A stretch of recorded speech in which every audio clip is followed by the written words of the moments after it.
السلام علیکم ویورز، میرا نام عطاء الرحمان اور آپ دیکھ رہے ہیں عطاء بخاری یوٹیوب چینل۔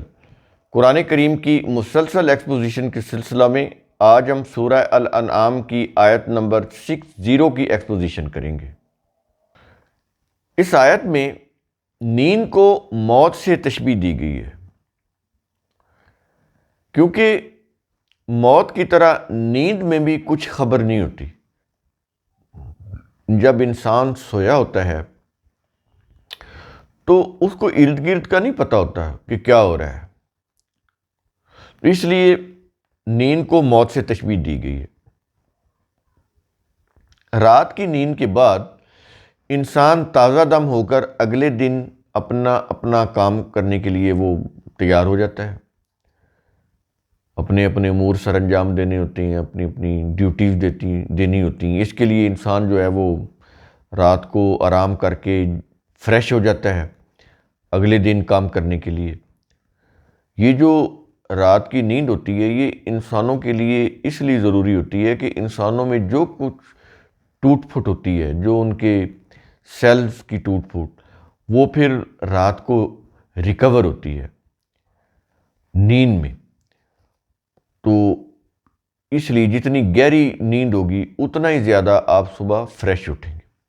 قرآن کریم یہ چیز یہاں پر واضح کرتا ہے کہ یہ جو نظام اللہ نے بنایا ہے کائنات کا، اس میں انسانوں کے اندر جو بھی نظام رکھے ہیں، اب یہ جو نیند ہے یہ بھی اللہ کی بہت بڑی نعمت ہے، یہ بھی اس کا قانون ہے کہ اس نیند کے لیے پھر اس نے رات بھی بنائی، دن کام کرنے کے لیے بنائے۔ تو یہ سارا اس کا نظام ہے، اسی کے تحت یہ ساری جو ہے یونیورس چل رہی ہے۔ اس میں انسان بھی اپنے شیڈول جو ہیں وہ اسی کے مطابق مرتب کرتا ہے۔ تو رات دن کی اس گردش کا ایک مقصد یہ ہے کہ انسانی اعمال کے نتائج ظاہر ہونے کی مدت پوری ہو جائے، یعنی یہ ایک مقصد ہے۔ ایک مقصد تو وہ عام ہے نا جو فزیکلی ہم نے آپ کو بتایا کہ فریش ہو جاتا ہے، اگلے دن کام کرنے کے لیے وہ تر و تازہ ہوتا ہے، تو یہ چیزیں تو ہیں۔ لیکن قرآن کریم چونکہ کوئی ہیلتھ کی کتاب تو نہیں ہے، تو اس میں بنیادی مقصد کو جو بیسک پرپز ہوتا ہے وہ سامنے رکھا جاتا ہے۔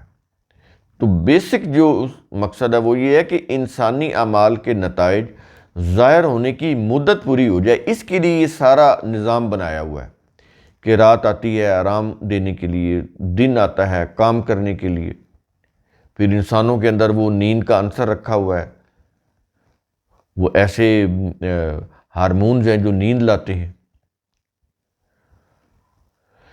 تو یہ چیزیں انسانوں کے اندر رکھی گئی ہیں۔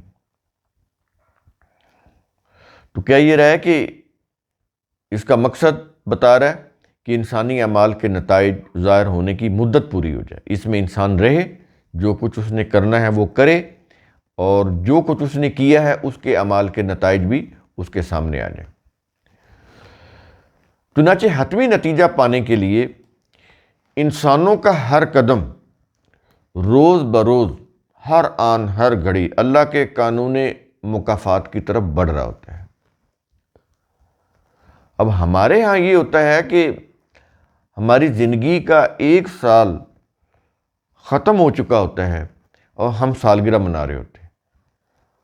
مطلب میں یہ نہیں کہہ رہا کہ آپ سالگرہ نہ منائیں، لیکن اس اینگل کو سوچیں جو قرآن بات کر رہا ہے۔ وہ کہتا ہے کہ اینالائز کرو کہ تمہاری زندگی کا 1 سال گزر گیا، خوش ہونا ہے تو ہو جاؤ، لیکن سوچو کہ اس میں کیا کھویا، کیا پایا، کیا اچیومنٹ کی اور کیا نقصان کیا۔ یہ چیزیں انسان کو اینالائز کرنی چاہیے، احساس ہونا چاہیے۔ نقصان کا جو احساس زیاں وہ بھی انسانوں کے اندر بہت بڑی نعمت ہے، اگر ہو تو یہ بڑا ضروری ہے، ورنہ تو انسان اتنے بے حس ہوتے ہیں تو ان کو یہ بھی محسوس نہیں ہوتا کہ، یا خیال نہیں ہوتا کہ ہم کتنا بڑا نقصان کر بیٹھے۔ تو احساس زیاں یہ بھی بہت بڑی چیز ہے۔ تو انسانوں کا ہر قدم جو بھی اٹھ رہا ہے وہ اللہ کے قانون مکافات کی طرف اٹھ رہا ہوتا ہے، اس کی طرف بڑھ رہا ہوتا ہے۔ اور یہ وہ چیز ہے کہ اس سے کسی کو فرار نہیں ہے. کوئی کتنا ہی بڑی اہم عہدے کے اوپر شخص ہو، کتنی بڑی دولت کا مالک ہو، اقتدار کا مالک ہو، جاگیر کا مالک ہو، بچ نہیں سکتا وہ اللہ کے قانون مکافات سے. وہ اس کے پیچھے لگا ہوا ہے. تو بروز قیامت سب کو معلوم ہو جائے گا کہ وہ دنیا میں کیا کرتے رہے. یہ چیزیں، یہ احساس دلا رہی ہیں انسان کو اس طرح کی جو آیات ہیں کہ یوں نہ سمجھنا کہ ہم اس دنیا میں آئے اور جو کچھ کیا بس ادھر ہی ختم ہو گیا، تو آخرت کی کوئی زندگی نہیں ہے، وہاں پر کوئی پوچھ گچھ نہیں ہے. تو یہ چیز جو ہے اس کے لیے پہلے سے آپ اپنے آپ کو سمجھ لیں کہ یہ چیزیں ہونی ہیں انسانوں کے ساتھ، پوچھا جانا ہے. ایک ایک ارادہ اور ایک ایک عمل یہ سامنے آ جائے گا. تو جب یہ چیزیں ہیں، اگر اس کے اوپر پھر ایمان ہے تو پھر اس کا اثر کس چیز کے اوپر ہوتا ہے؟ انسان کے رویوں کے اوپر. انسان کی جو بھی آئیڈیالوجی ہوتی ہے اس کا اثر اس کی پرسنالٹی کے اوپر پڑتا ہے. اگر آئیڈیالوجی یہ ہو کہ کوئی پوچھ گچھ نہیں ہوگی، کوئی آخرت نہیں، کوئی آخرت کی زندگی نہیں، کوئی میدان حشر نہیں، کوئی جنت جہنم نہیں، تو وہ انسان، اس کا رویہ کیسے ہوگا؟ سرکشی کا، بغاوت کا، جو چاہے کرتا چلا جائے. اور جس کو یہ احساس ہوگا کہ نہیں آخرت کی زندگی ہے، دنیا میں جو کچھ بھی کیا ہے اس کا محاسبہ ہونا ہے، پوچھ گچھ ہونی ہے، اگر اس کے اوپر اس کو یقین ہے تو یہ چیز اس کی رویے پہ، اس کی شخصیت کے اوپر اثر انداز ہوگی، اور اس کی شخصیت جو ہے، اس کا رویہ جو ہے وہ تعمیری ہوگا، مثبت ہوگا. وہ اچھے کام کرے گا، تعمیری کام کرے گا، تخریبی کاموں سے وہ دور رہے گا. یہ اثر ہوتا ہے انسانی پرسنالٹی کے اوپر. تو سمجھ رہے ہیں کہ آئیڈیالوجی کا انسانی شخصیت کے اوپر کتنا بڑا اثر ہے. اور قرآن میں اصل اہمیت جو ہے وہ آئیڈیالوجی کو ہے، کیونکہ اسی کی روح سے آپ کرتے ہیں جو کچھ بھی آپ نے کرنا ہوتا ہے. جو آئیڈیاز آپ کے ذہن میں ہوتے ہیں اسی کے مطابق ہی انسان کام کرتے ہیں. تو اس کو بڑی اہمیت دی گئی ہے، اس کے اوپر بڑا فوکس کیا گیا ہے.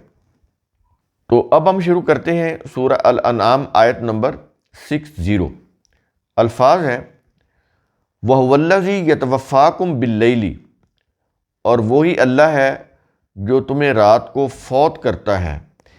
فوت کرنا سے مراد ہے سلانا. کیونکہ ہم نے آپ کو بتایا شروع میں کہ یہ جو سونا ہے یہ ایکچولی ایسے ہی ہے جیسے فوت ہونا ہے، کیونکہ ارد گرد کی خبر نہیں ہوتی. اس کے بعد کہہ یہ رہا ہے کہ وَيَعْلَمُ مَا جَرَحْتُمْ بِالنَّهَارِ، اور وہ جانتا ہے جو کچھ تم دن میں کرتے ہو. جو بھی دن کی امور تم سر انجام دیتے ہو سب اللہ کے قانون مکافات کے علم میں ہوتا ہے. اس کے بعد کہہ یہ رہا ہے ثُمَّ يَبْعَثُكُمْ فِيهِ، پھر وہ تمہیں اس دن میں اٹھاتا ہے. یبعث، اٹھاتا ہے. رات کو تم آرام کرتے ہو، صبح اٹھتے ہو آرام کرنے کے بعد جب دن ہو جاتا ہے اور اپنے اپنے تم کام کے لیے تیار ہوتے ہو. اس کے بعد کہہ رہا ہے کہ لِيُقْضَى أَجَلٌ مُّسَمًّى، تاکہ وقت معین پورا کیا جائے. ظاہر ہے اسی طرح ہی پورا ہوگا نا کہ رات ہوگی آرام کرے گا، دن آئے گی وہ کام کریں گے، اور پھر رات آئے گی وہ سوئیں گے. یعنی ایک زندگی کا ایک سائیکل ہے.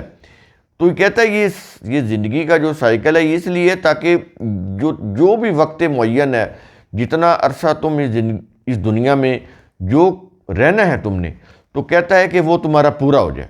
یہ ہے اجل مسمن، تاکہ وہ وقت معین پورا کیا جائے. اس پورا کرنے کے لیے یہ دن اور رات کی یہ جو گردش ہے وہ ہو رہی ہے. اس کے بعد کہہ یہ رہا ہے ثم الیہ مرجعکم، پھر اسی کی طرف تمہارا لوٹ کر جانا ہے. اب یہ دیکھ لیں، یہ ہماری زندگی کے شب و روز اور اس کے اندر جو کچھ ہم کرتے ہیں اسی سے ریلیٹڈ یہ ساری چیزیں آ رہی ہیں، یہ گائیڈنس جتنی بھی آ رہی ہے. پھر اسی کی طرف تمہیں لوٹ کر جانا ہے۔ یعنی تم جو کچھ بھی کر رہے ہو وہ بے نتیجہ نہیں رہے گا، اس کا ریکارڈ مرتب ہو رہا ہے، اور آگے جا کے تمہیں سامنا کرنا ہوگا، تمہارا محاسبہ ہوگا، یہ ساری چیزیں تمہارے سامنے لائی جائیں گی کہ تم نے یہ کچھ کیا تھا دنیا کے اندر، اب اس کے مطابق تمہارا یہ انجام ہونا ہے۔ اچھا کیا ہے تو اچھا انجام، برا کیا ہے تو برا انجام، یہ ہے، پھر اسی کی طرف تمہارا لوٹ کر جانا ہے۔ یہ ہے اللہ کا قانون مکافات۔ اس کے بعد جب لوٹ کر جائیں گے تو کیا ہوگا؟ کیا یہ رہا ہے ثم ینبئکم، پھر وہ تمہیں خبر دے گا، پھر وہ تمہیں بتائے گا۔ کیا کہتا ہے؟ الفاظ ہیں بما کنتم تعملون، اس کی جو تم عمل کرتے تھے، تم جو بھی اچھا عمل کرتے تھے یا جو بھی برا عمل کرتے تھے، اس سب کی تمہیں خبر دی جائے گی، سب کا بتایا جائے گا کہ تم اچھا برا جو کچھ بھی کرتے رہو، یہ ہے تمہارا اعمال نامہ، یہ کچھ تم کرتے رہے ہو، اب تمہارا اس کے مطابق جو ہے آگے تمہارا فیصلہ ہونا ہے۔ تو جب یہ چیز کلیئر ہو گئی کہ ہم جو کچھ بھی اس دنیا میں کر رہے ہیں ہمارا وہ رائے گاہ نہیں جا رہا، نتیجہ خیز ثابت ہو رہا ہے، اور ہوگا آگے چل کے بھی، نتیجہ مرتب کر رہا ہے اس دنیا میں بھی اور آخرت میں بھی، اور اس کے مطابق ہمارا انجام ہونا ہے۔ اچھا کیا ہے تو اچھا، برا کیا ہے تو برا، تو ظاہر ہے اس کے اوپر تو پھر ہمیں احساس ہونا چاہیے کہ ہمیں ہمارا ایک ایک قدم جو ہے اس کے قانون مکافات کی طرف بڑھ رہا ہے، ہم تو ہر آن اپنے انجام کے قریب آتے چلے جا رہے ہیں۔ تو یہ اگر احساس ہو، اس کا یقین ہو اس چیز کا، تو پھر انسان جو ہے وہ بہتری کی طرف چلے جائیں، وہ بہتر کام کرنے لگیں، ان کی سوچ تعمیری ہو جائے، ان کی سرگرمیاں تعمیری ہو جائیں۔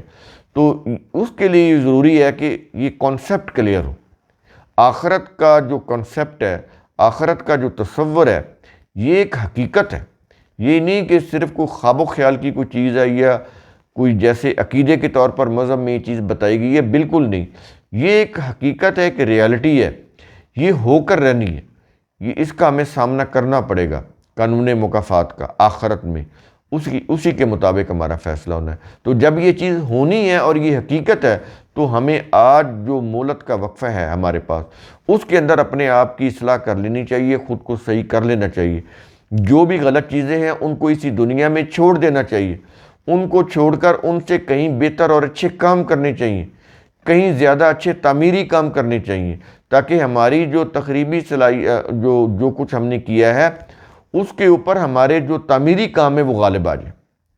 یہ چیزیں ہمیں اس دنیا کے اندر مہلت کے وقفے کے اندر کرنی پڑیں گی۔ اگر یہ گزر گیا، موت آ گئی، تو پھر آخرت میں کوئی وقفہ مہلت نہیں دیا جائے گا، اس میں تو حتمی فیصلہ سنانا ہے، حتمی فیصلہ سنایا جائے گا۔ اچھا کیا ہے تو اچھا انجام مل جائے گا، برا کیا ہے تو برا انجام مل جائے گا، اس میں تو حتمی فیصلہ ہوگا، اس کے اندر مہلت کا وقفہ نہیں ہوگا۔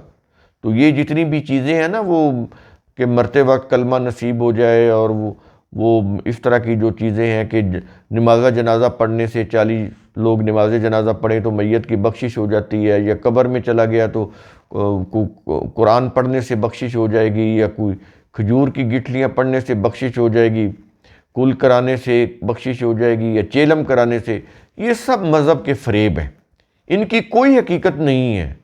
جو کچھ کرنا ہے، مہلت کا وقفہ اسی دنیا کے اندر ہے، مرنے سے پہلے، وہ بھی اتنا ہو کہ اگر آپ نے جب برا کام چھوڑا ہے تو پیچھے اتنا آپ کے پاس وقت بھی بچا ہو کہ آپ اس برے کام سے کہیں زیادہ اچھے کام بھی کر سکیں۔